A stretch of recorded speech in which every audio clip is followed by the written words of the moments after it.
Have you ever wondered what happens to your HDB flat after 99 years? Maybe you have heard rumors, maybe you have read something online, or maybe you have never given it much thought.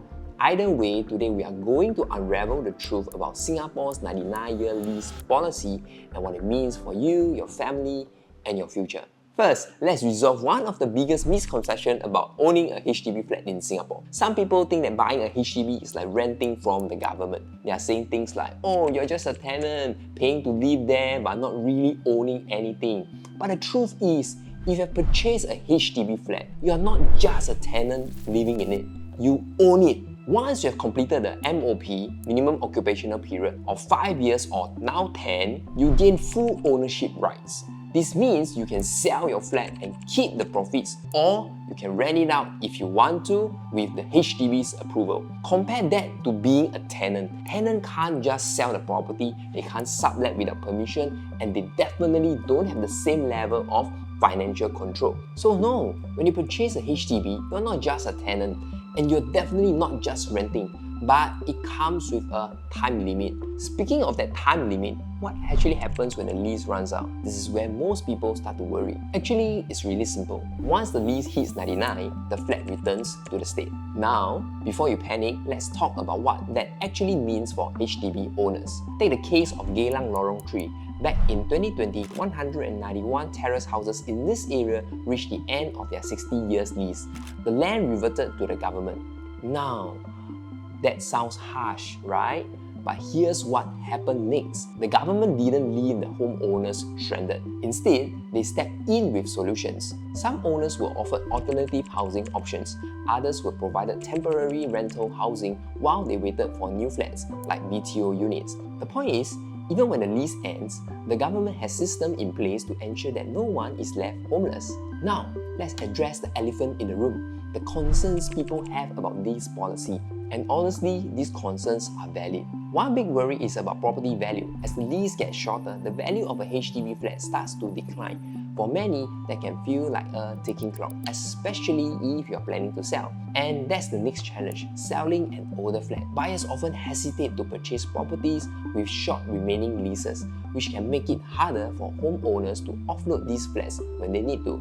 A third concern would be retirement planning. For a lot of people, their HDB flat isn't just their home, it's part of their financial safety net. But if the flat loses value over time, wouldn't that throw their retirement plans into question? And of course, as we have covered, the biggest concern, what actually happens when the lease expires? All these can feel overwhelming, but they aren't without solutions. The Singapore government has implemented several programs to address these challenges. Let's start with Selective En Bloc Redevelopment Scheme, or SERS.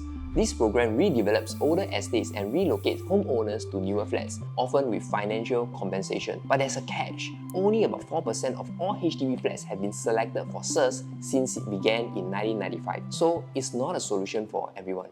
Then, there's Voluntary Early Redevelopment Scheme, or VERS. Introduced back in 2018, VERS allowed homeowners in flats over 70 years old to vote for redevelopment. While the benefits aren't as generous as SERS, it still offers an option for transitioning to newer housing. For seniors, there's also the Lease Buyback Scheme. This allows elderly homeowners to sell part of their remaining lease back to HDB, providing them with retirement income while they continue to live in their flat. It's a very practical way to unlock the value of their home without losing it entirely. This program shows that while the 99-year lease policy may be overwhelming for those living or looking to live in older flats, the government has thought ahead to provide multiple paths for homeowners to navigate it. Now, let's talk about the value. Is buying a flat with a 99-year lease really worth it? Some people really hesitate because they think, why would I invest in something that doesn't last forever? Let's break it down. Imagine you purchase a HDB 4-room flat for $550,000. Over 99 years,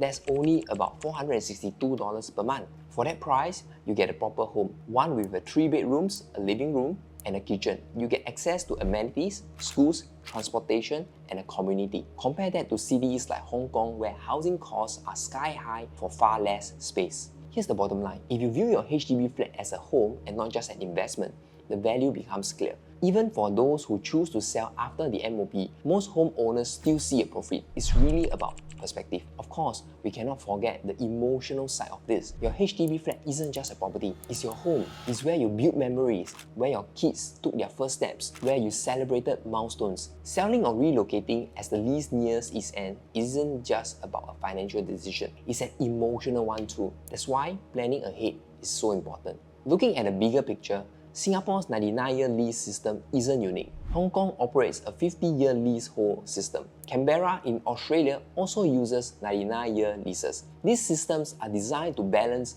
personal ownership with sustainable land use. They allow for urban renewal and ensure that land-scarce nations like Singapore can continue to grow and develop. Then, what's next for HDB housing? The future might include more flexible lease options and expanded redevelopment programs. The government is already building new estates like Tengah and the Greater Southern Waterfront, ensuring a steady supply of housing. With such policy, Singapore is preparing for the challenges of tomorrow, today. Okay, let's go back to what we discovered today. First, HDB flats are leasehold properties that return to the state after 99-year lease, but they are still a solid investment for long-term living. Second, property values declines as the lease shortens, but there are programs to help you navigate that. And finally, remember that your flat is more than just a financial asset. It's your home. The key is to understand the system and plan for the future. If you learned something in this video, it would be of great help if you click the like button below, and if you're looking to make an upgrade to a bigger HDB or downgrade to a smaller one,